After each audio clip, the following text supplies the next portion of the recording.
life. You know, a lot of stuff that they taught me is where I give back. Like Rico, we used to prank call Rico on the basketball bus. You remember that, Rico?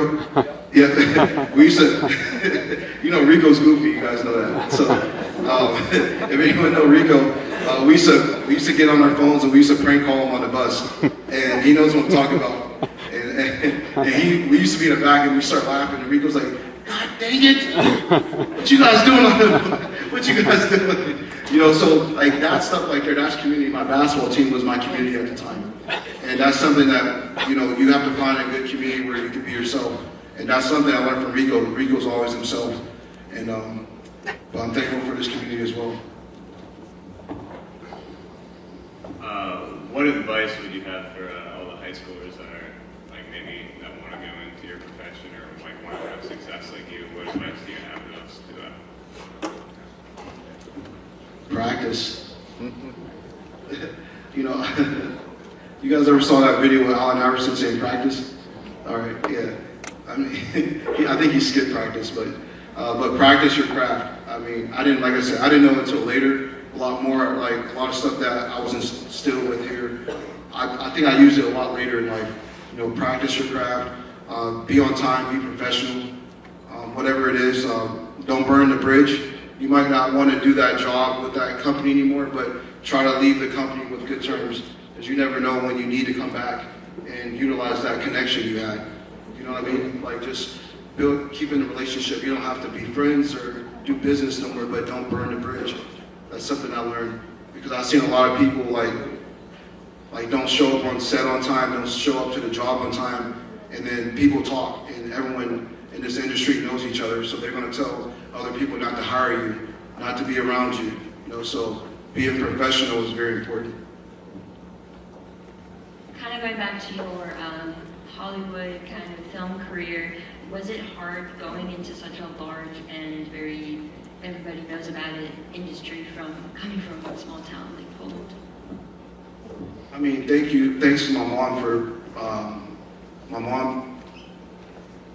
I played AAU, so I was able to like travel the world at an early age. Like I was traveling in seventh grade, I was traveling all around playing basketball. So that kind of broke that little barrier. Like I've already met a lot of people.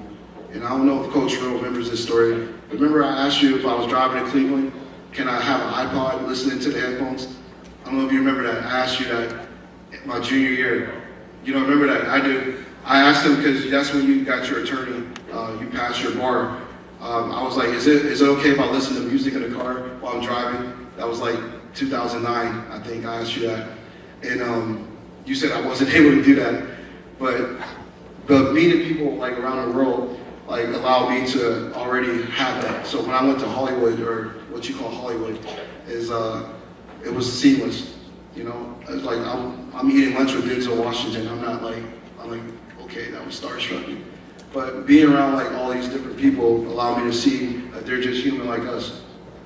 That they have problems like we have. Like just because they're this level or this level, don't mean they don't have like problems that we have. So I didn't have any issue with that. Because I already was doing it at a younger age.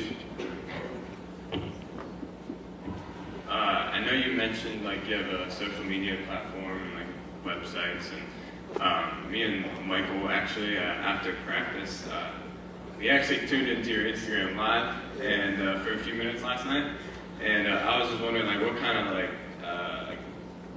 advice do you spread on your social media platforms to see if you can appeal to any of these students that like may want to tune in sometime? So he saw one of my business partners. She's from Vancouver, and we have a podcast called Success Journey, where we just basically talk about, like yesterday we talked about with mindset and repetition, and just like you said, repetition of like being in the gym, working on your game, whether you're an actor, whether you're sports, whether you play, whatever you do, you have to practice your craft every day. And that's something we talked about on our platform. So we want to give a chance for people to like learn that repetition is very important, whether it's good repetition or bad. You need to find a constant practice every day that you're doing. And so for us, that's what the platform is about, you know, for that podcast. So for you guys, just focus on being better, work on your craft, whether it is whatever sport you're playing, whatever craft you're in, whatever skill set you're in. We want to work on our craft every day and learn from other people. You know, whether you want to be, you know, a music teacher, you learn from the music teacher. You want to be learn art, like learn the secrets of it, you know, learn like the essence, like go back to the beginning. How did everything form? Like get like really indulged in that craft. You mentioned you have a daughter. Congratulations. How has becoming a father and having a child look after changed Thanksgiving and its meaning for you?